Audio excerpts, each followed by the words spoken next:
Tonight, we begin with a story that has been told 1,000 times, misunderstood 1,000 more, and weaponized by politicians on both sides of the aisle for decades. A story about your money, your future, and the program that more than 70 million Americans depend on for survival. A story that has generated more fear, more confusion, and more outright misinformation than perhaps any other financial topic in American history. Tonight, we're going to cut through the noise. We're going to separate fact from fiction, and we're going to tell you exactly what is happening with Social Security, what it means for your retirement, and what you can do about it starting right now. The alarm bells around Social Security are ringing again, and this time, they're loud enough that even confident retirees, even those who thought they had planned for everything, are glancing over their shoulders. With the program's main trust fund projected to run short by 2033, millions of Americans are asking the same anxious question. Will the money still be there when I need it? Will the program that I paid into my entire working life actually pay me back, or will I be left with nothing? These are not unreasonable questions. These are not paranoid questions. These are the questions that any rational person would ask when they see headline after headline screaming about Social Security collapse, Social Security bankruptcy, Social Security running out of money. But here's what those headlines almost never tell you. Here's what the fear-mongers and the political opportunists almost never explain. Social Security is not going bankrupt. Social Security is not collapsing. And Social Security is not going to stop sending checks. But that doesn't mean everything is fine. That doesn't mean you can ignore what's happening. And that doesn't mean you shouldn't prepare. Because while the program isn't going away, changes are coming. And if you don't understand what those changes mean for your specific situation, you could find yourself making decisions that cost you thousands of dollars over the course of your retirement. Let me explain exactly what's happening, and let me do it without the sensationalism, without the political agenda, and without the manipulation that has become so common in discussions about Social Security. According to the Social Security Administration's own Trustees Report, the most authoritative source we have on the program's finances, the Old Age and Survivors Insurance Trust Fund, which pays retirement and survivor benefits to tens of millions of Americans, is projected to run out of reserves by 2033. That's the number. That's the date. 2033, not tomorrow, not next year, not even 5 years from now. 2033. Now, when most people hear that a trust fund is running out of reserves, they assume that means the money disappears entirely. They assume that means checks stop coming. They assume that means Social Security is over. But that's not how the program works. And understanding how it actually works is the key to understanding why the word bankruptcy is fundamentally misleading when applied to Social Security. Here's the reality. Social Security is not like a savings account that gets depleted and then sits empty. Social Security is a pay-as-you-go system. That means current workers pay payroll taxes, and those taxes immediately fund benefits for current retirees. The trust fund exists as a buffer, a reserve that can be drawn upon when payroll taxes don't quite cover the full cost of benefits. And that buffer, that reserve, is what's projected to run out by 2033. But when the trust fund reserves are depleted, the payroll taxes don't stop. Workers will still be paying into the system. Employers will still be contributing their share. Money will still be flowing into Social Security every single day. The difference is that the incoming payroll taxes won't be enough to cover 100% of scheduled benefits. They'll only cover about 77%. Let me say that again because it's the most important number in this entire discussion. 77%. If Congress does nothing, if no reforms are passed, if politicians continue to kick the can down the road, then starting around 2033, Social Security would only be able to pay about 77 cents for every dollar of scheduled benefits. That's not zero. That's not bankruptcy. That's not collapse. But it is a 23% cut. And for retirees living on fixed incomes, a 23% cut is devastating. The average monthly Social Security benefit right now is about $1,907. For millions of retirees, that's not supplemental income. That's their primary income. That's the money that pays the rent, covers the groceries, keeps the lights on. A 23% cut to that benefit would mean losing more than $400 per month, more than $5,000 per year. For someone who has carefully budgeted their retirement based on expected benefits, That kind of reduction would be catastrophic. And that's precisely why this issue demands attention. Not because Social Security is going bankrupt, it's not. Not because checks are going to stop, they won't. But because the gap between what retirees are promised and what they might actually receive is getting dangerously wide. And that gap will only close if Congress acts, or if you prepare. Now, here's where the story gets both more concerning and more reassuring at the same time. The Committee for a Responsible Federal Budget has calculated what the cuts might look like for different types of households if nothing is done. For a high-income couple, the estimated annual cut starting around 2033 could be approximately $24,400. For a typical single-earner couple, the cut could be around $13,800 per year. For a dual-income couple, the reduction might be approximately $11,200 annually. These are significant numbers. These are life-changing numbers for many families. And these are the numbers that should focus your attention on what's at stake. But here's the reassuring part. We've been here before. This is not the first time Social Security has faced a funding crisis. This is not the first time experts have warned about trust fund depletion, and this is not the first time politicians have been forced to act. Back in 1981, the nation was staring at a very similar situation. The trust fund was running low, benefits were at risk. The rhetoric was just as heated as it is today. Some people genuinely believed that Social Security was about to collapse. But it didn't collapse. It didn't even come close. In 1983, President Ronald Reagan and Congress created what became known as the Greenspan Commission, named after its chairman, future Federal Reserve Chair Alan Greenspan. That bipartisan commission brought together Democrats and Republicans, liberals and conservatives to hammer out a solution, and they found one. They raised payroll taxes gradually. They trimmed benefits for higher earners. They phased in an increase to the full retirement age from 65 to 67. And the fix worked. It worked for 4 decades. It's still working today. Stephen Nunes, the director of stratification economics at the Roosevelt Institute, recently published a report with a title that tells you everything you need to know. The title was, "Will Social Security Run Out is the Wrong Question." In that report, and in interviews about it, Nunes has been clear. There is no bankruptcy or collapse in the cards. The system will continue to function. The question is not whether Social Security survives. The question is what form it takes and how adequate the benefits will be.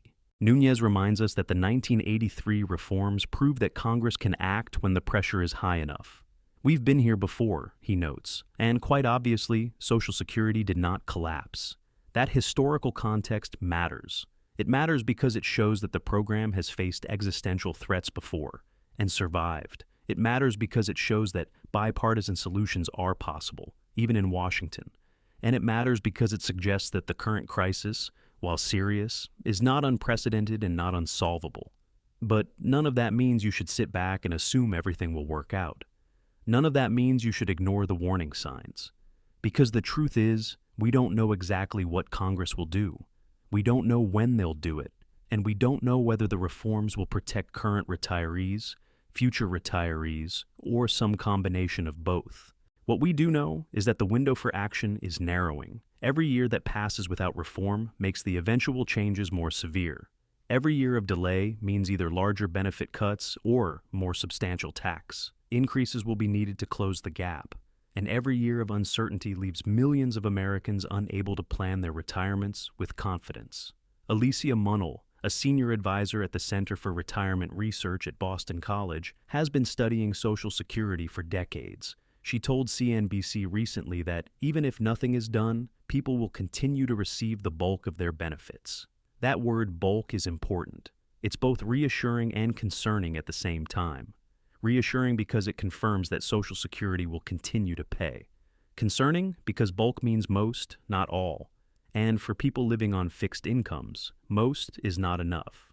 The public mood around Social Security right now is a mixture of fear and fatigue. Fear because the headlines are relentless. Fatigue because the warnings have been going on for so long that some people have simply tuned them out.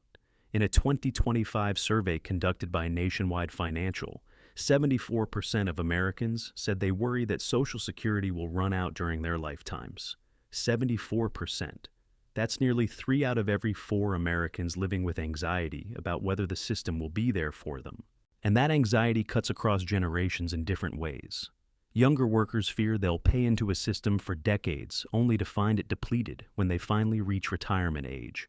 They wonder whether the money taken from their paychecks every 2 weeks is essentially disappearing into a black hole. Older Americans have different concerns. They worry that their checks could shrink just as healthcare costs rise, just as housing becomes more expensive, just as inflation eats away at their purchasing power. Both sets of fears are valid, both deserve to be addressed, and both require honest information rather than political spin. So, what can you actually do? What steps can you take right now to protect yourself, regardless of what Congress does or doesn't do? Financial experts have been consistent in their recommendations, and those recommendations deserve your attention. First, boost your savings wherever possible. This might sound obvious, but it's more important now than ever. If there's any possibility that Social Security benefits could be reduced, even by a modest amount, then having additional savings to fill the gap becomes essential. Increase your contributions to your 401k if you have one. Open or add to an IRA. Even small amounts applied consistently over time can make a significant difference. If you receive a tax refund, consider directing some or all of it toward retirement savings rather than discretionary spending.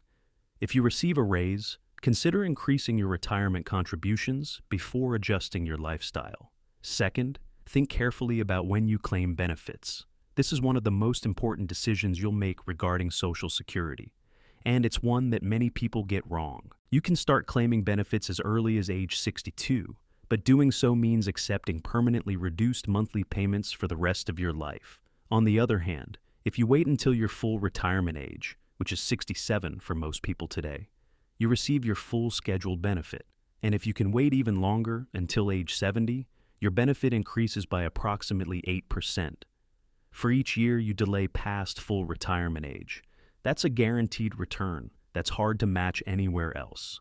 The decision about when to claim depends on your health, your other income sources, your life expectancy, and your personal circumstances. There's no one-size-fits-all answer. But what experts consistently emphasize is that claiming early just because you're worried about Social Security's future is usually the wrong approach. The program is not going to disappear overnight, and the penalty for claiming early is significant and permanent. Third, manage your spending carefully, especially if you're already retired. Look for ways to reduce recurring costs. Review your utility bills and see if there are efficiency improvements you can make. Shop around for better rates on insurance premiums. Reconsider discretionary expenses like travel, dining out, or subscription services. These adjustments might seem small individually, but collectively they can free up hundreds of dollars per month, money that can serve as a cushion if benefits are ever reduced. Fourth, stay informed, but stay skeptical. This is crucial. There is an enormous amount of misinformation circulating about Social Security. Some of it comes from well-meaning people who simply don't understand how the program works. Some of it comes from political operatives trying to generate fear or anger for partisan purposes. And some of it comes from content creators who have discovered that scaring seniors generates views and engagement. Before you react to any claim about Social Security, verify it. Check the Social Security Administration's official website. Look for reporting from credible news outlets. Consult with a qualified financial advisor if you have access to one. Don't let a viral post or a scary headline drive you to make decisions you'll regret. Fifth, advocate for reform. This might seem abstract, but it matters. The fixes to Social Security will ultimately come from Congress. Politicians respond to pressure from constituents. They pay attention when their phones ring and their inboxes fill up. If you want to see Social Security protected and strengthened, make your voice heard. Contact your representatives. Let them know that this issue matters to you. The 1983 reforms happened because the public demanded action and because politicians felt the pressure. The same dynamic can work today. Now, let me address something that often gets overlooked in these discussions: the Disability Insurance Trust Fund. Most of the focus is on the Old Age and Survivors Insurance Trust Fund, the one that pays retirement benefits. But there's a separate trust fund for disability benefits, and its situation is quite different. The Disability Insurance Trust Fund is currently projected to be able to pay full benefits through at least 2099. That's not a typo. 2099. The Disability Fund is in much better shape than the Retirement Fund. Some experts and lawmakers have floated the idea of merging the two funds. The logic is straightforward. If one fund is healthy and the other is struggling, combining them could extend the overall solvency of the system. And indeed, if the funds were combined, the projected depletion date would move from 2033 to 2034. That's only one additional year, but it would also mean that after depletion, the combined funds could pay about 81% of benefits rather than 77%. That 4 percentage point difference might not sound like much, but when you're talking about trillions of dollars in benefits over time, it adds up. And for individual retirees, it could mean the difference between a manageable adjustment and a painful one. Of course, merging the funds is not a permanent solution. It's a temporary measure that would buy a little more time for Congress to enact more comprehensive reforms. But time is valuable, and every additional year of full benefits is a year that retirees can count on. Let me give you the payment schedule that matters right now. For February 2026, here's when you can expect your payments. The first SSI payment will go out on January 30th. Social Security payments for those with birth dates between the 1st and the 10th of the month will arrive on February 11th. Payments for those with birth dates between the 11th and the 20th will arrive on February 18th. Payments for those with birth dates between the 21st and 31st will arrive on February 25th. And the second SSI payment for February will go out on February 27th. These dates matter because budgeting matters. Knowing exactly when your money will arrive allows you to plan your expenses, avoid overdrafts, and maintain financial stability. If you're not already tracking these payment dates, start now. The Social Security Administration publishes them well in advance, and staying aware of the schedule is a simple way to maintain control over your finances. Now, let's talk about what happens next, because this story is not over. In fact, it's entering what could be a critical phase. The 2033 deadline is now less than a decade away. That might seem like a long time, but in political terms, it's practically tomorrow.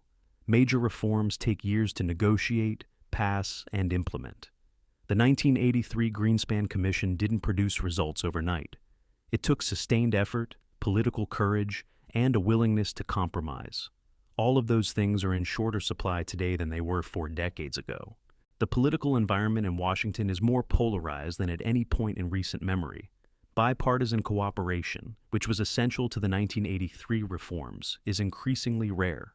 Some politicians have made Social Security a wedge issue, using it to attack opponents rather than to build consensus. Others have proposed reforms that are politically toxic, guaranteeing opposition from the other party. And in the meantime, the clock keeps ticking.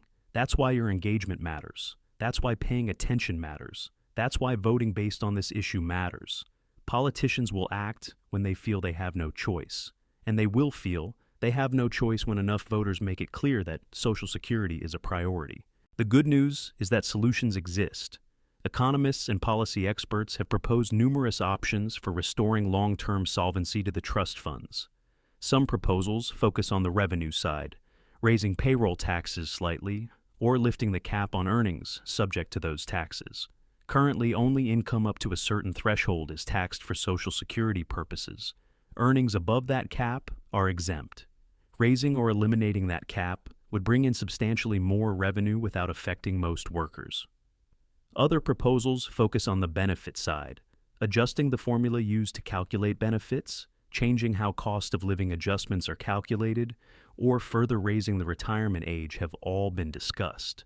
None of these options are painless. All of them involve trade-offs. But the point is that the problem is solvable.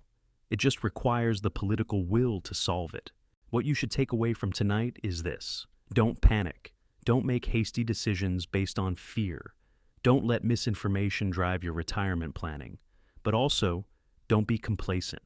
Don't assume that everything will work out without effort. Don't ignore the warning signs that are clearly visible. The truth about Social Security is more nuanced than most headlines suggest. The program is not going bankrupt, but it is facing a genuine funding shortfall. Checks will continue to arrive, but they could be smaller if reforms aren't enacted. Congress has fixed this problem before, but there's no guarantee they'll fix it again in time. Your job is to prepare for multiple scenarios. Save more if you can. Think strategically about when to claim benefits. Stay informed through reliable sources, and make your voice heard in the political process. Those 4 actions, taken together, will put you in the strongest possible position, regardless of what happens in Washington. At DLN News, we're committed to bringing you accurate, actionable information about Social Security and other issues that affect your financial future. We're not here to scare you. We're not here to push a political agenda. We're here to give you the facts you need to make good decisions for yourself and your family. The 2033 deadline is real. The potential for benefit cuts is real, but your ability to prepare is also real. And preparation, not panic, is what will carry you through whatever changes are coming. We'll continue to monitor this story. We'll continue to report on developments as they happen. And we'll continue to translate the complex policy language of Washington into plain English that you can actually use. This is DLN News. Thank you for watching. And remember, when it comes to your retirement, knowledge is not just power, it's protection.